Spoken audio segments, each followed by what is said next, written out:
Imagine this. You wake up, the alarm is a shrill digital enemy against the silence of your bedroom.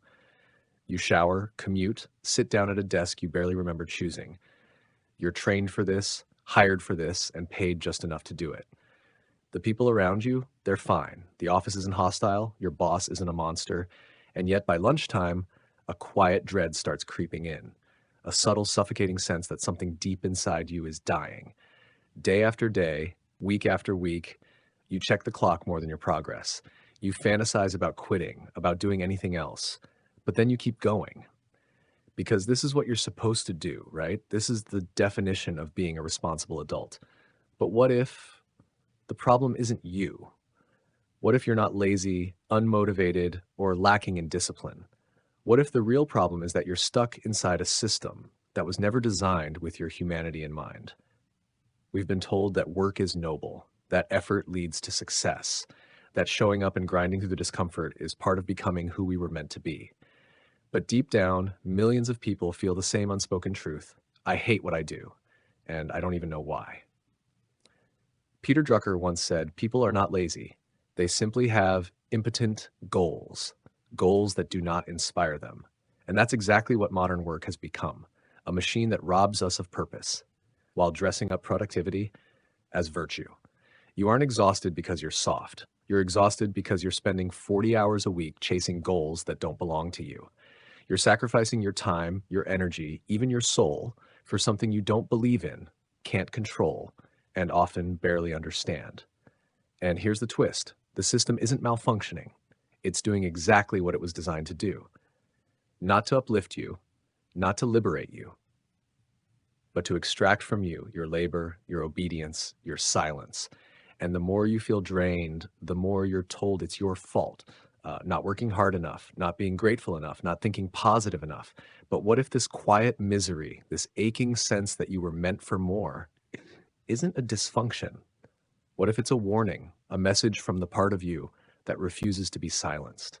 The part Carl Jung called the self. The deep, authentic core of your being that cannot thrive while you're wearing a mask. Long before burnout became a buzzword, Jung warned, a life lived through a false identity leads not to fulfillment, but to fragmentation. And that is where our story truly begins. If this feels familiar, if something inside you is quietly nodding along, then please subscribe to this channel. Follow along as we pull back the curtain and explore the fascinating truths behind this silent epidemic. What exactly is breaking inside you, and why does it feel so difficult to explain? Carl Jung gave us a language for this invisible fracture. He believed that within each of us lives the self, the whole undivided truth of who we are. It's not the version of you shaped by expectations or obligations. It's the part of you that existed before the world told you who to be. But to survive in society, we can't walk around fully exposed. So we develop what Jung called the persona, a mask we wear to be accepted, to be liked, to fit in. And in the modern workplace, that mask becomes your uniform. You smile when you're not okay. You agree when you secretly disagree. You present a polished, filtered version of yourself that's been optimized for performance, not authenticity.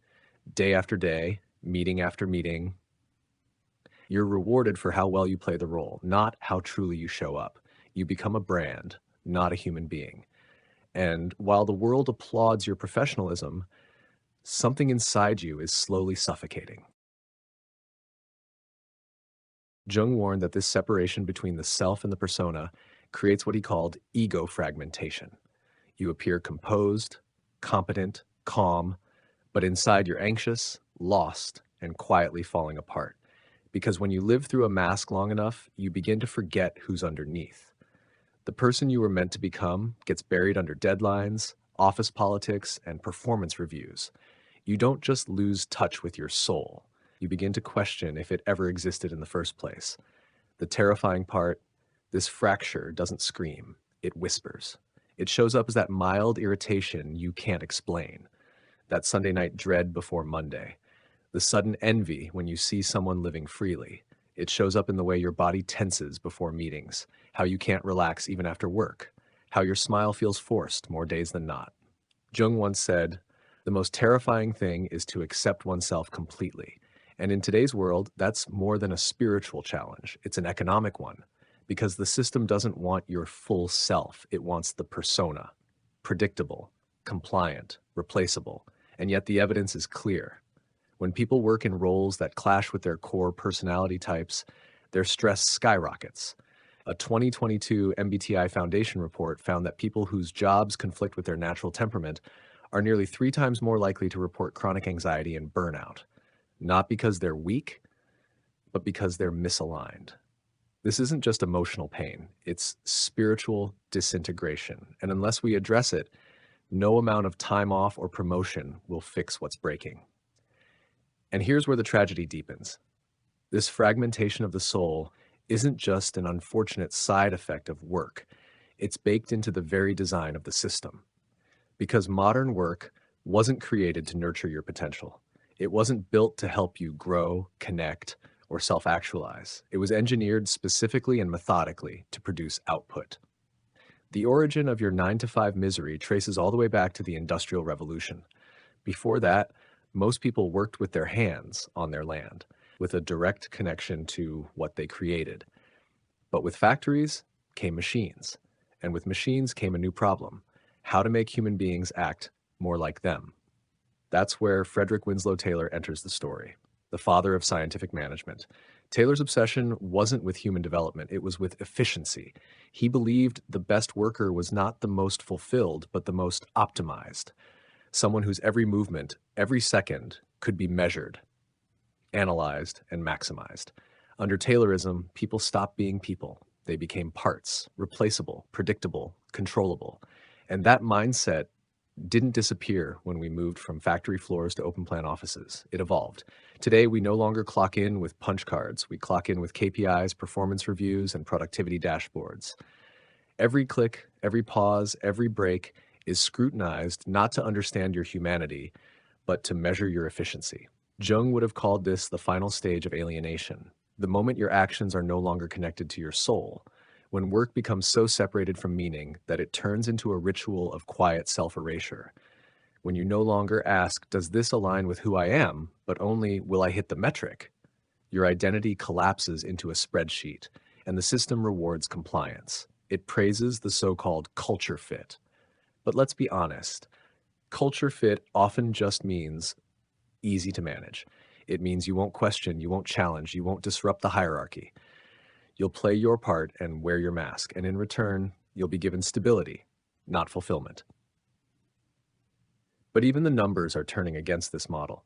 According to Gallup's 2023 report, a staggering 85% of employees worldwide report feeling not engaged or outright disengaged from their work. That's not a fluke. That's a feature. That's what happens when a system values output over essence. And unless we start to question that design, we'll keep blaming ourselves for a kind of misery that was never personal. It was structural. So if modern work was designed without your soul in mind, what happens when you're forced to live inside that machine? You burn out, not because you're weak, not because you're lazy, but because you've been severed from the very thing that keeps human beings alive: meaning. Carl Jung once said, "He who has a why can bear almost any how." And yet most people working today are drowning in how. Endless emails, deadlines, tasks, but starving for why. You do what's expected. You chase goals you didn't choose. You spend your energy performing routines that deep down feel hollow. And when you finally pause to ask yourself, what is it all for? There's silence. That silence is the wound. Burnout isn't a personal failure. It's not about lacking hustle or needing a better morning routine. Burnout is what happens when your soul goes on strike. It's your psyche telling you that the life you're living is unsustainable. And if this is speaking to you, if your soul is begging for a voice, then please share your story in the comments below. Let us know what's been happening. Your experience could be the one thing that helps someone else feel seen. Jung believed that when the self is ignored for too long, when our truth is silenced in favor of external demands, another part of the psyche begins to stir. The shadow. The shadow is everything we repress: the rage, the grief, the longing to escape. It's the parts of us we hide to remain socially acceptable. But when you're forced to perform a life that isn't yours, the shadow doesn't stay quiet. It leaks through your exhaustion. It screams through your apathy. It sabotages your motivation, your focus, your relationships. Not because you're broken, but because some deeper part of you is demanding to be heard. That's why burnout feels so much bigger than being tired. It's not just physical fatigue, it's existential fatigue. It's waking up and realizing you've been running at full speed in the wrong direction and you don't know how to stop. Your body is still moving, but your spirit checked out long ago. And science is catching up to what Jung warned about decades ago. In 2019, the World Health Organization officially recognized burnout as a workplace phenomenon, not a mental illness, but a systemic response to chronic stress and meaninglessness. Meanwhile, studies published in Harvard Business Review show that burnout isn't most strongly correlated with workload. It's most strongly linked to a lack of control, lack of recognition, and lack of purpose. In other words, people don't break because they're doing too much. They break because what they're doing doesn't matter, or worse, because it matters to someone else, but not to them. And the tragedy? Most of them will never say a word. They'll just keep showing up, smiling, producing, surviving, until the shadow does what they won't. Shut everything down. And here's the cruelest part of all.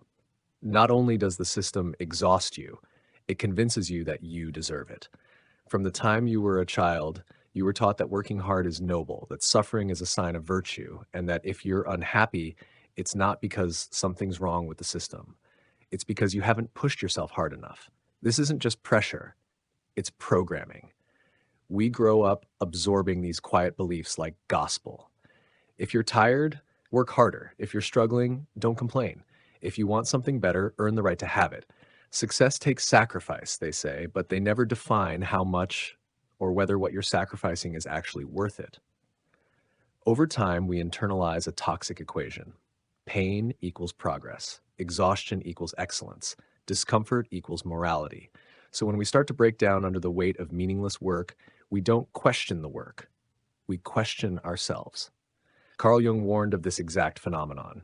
He believed that modern society was losing its ability to hear the inner voice, that as we advanced materially, we regressed spiritually. He wrote, "Until you make the unconscious conscious, it will direct your life and you will call it fate." In other words, if you don't confront the hidden beliefs steering your behavior, you will mistake their effects for destiny. And it starts early. Think about the way we praise children. We don't reward honesty, we reward obedience. A good child isn't the one who expresses their truth. It's the one who sits still, follows instructions, and doesn't cause trouble. Over time, we learn that being agreeable earns approval, and being authentic earns isolation. That script doesn't change when we grow up.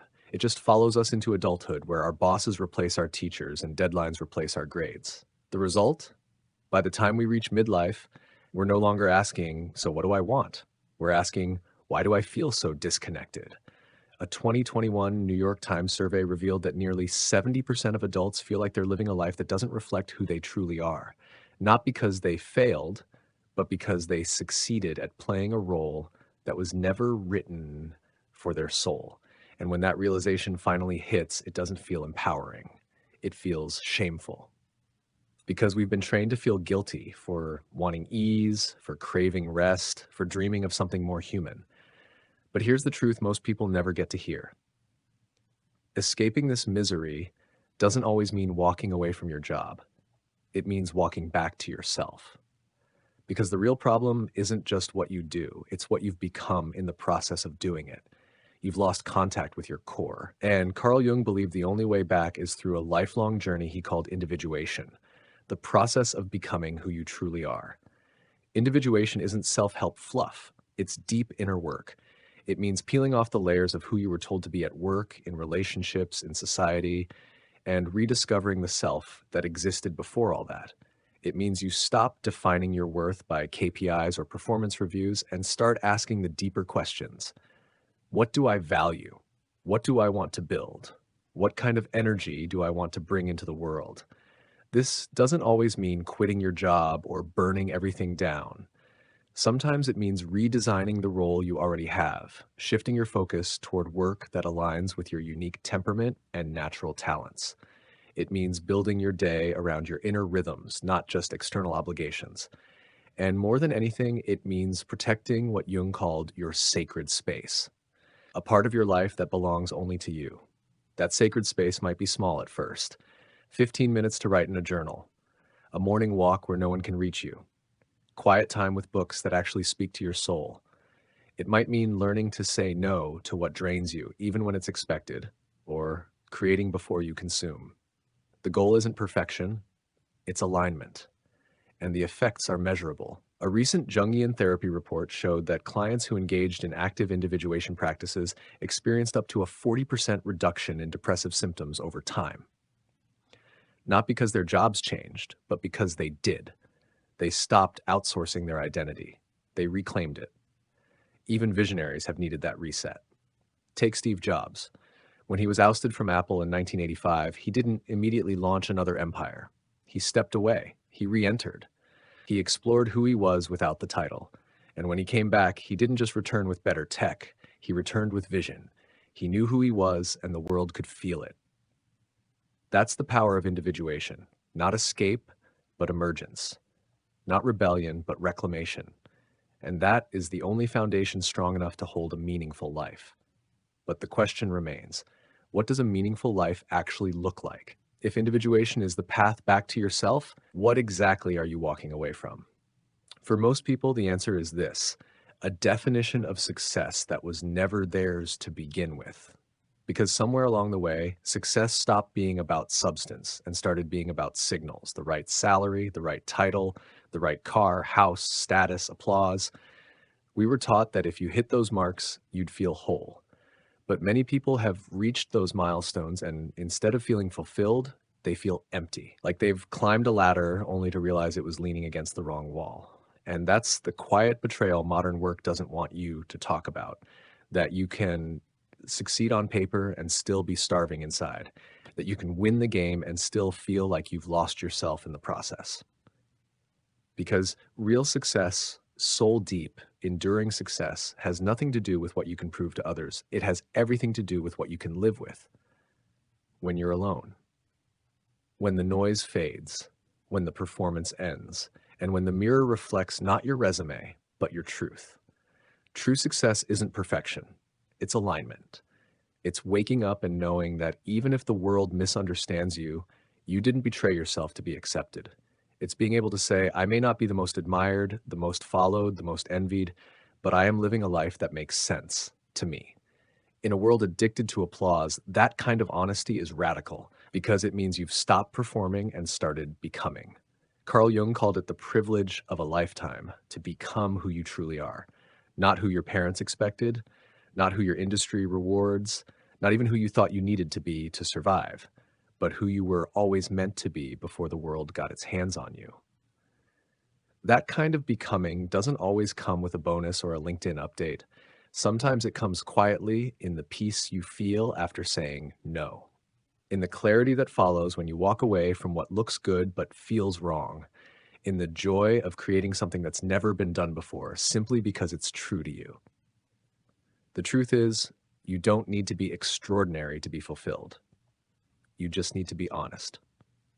And sometimes that's the rarest success of all, because the world will always try to convince you to be someone else, to measure your worth in numbers, to trade authenticity for security.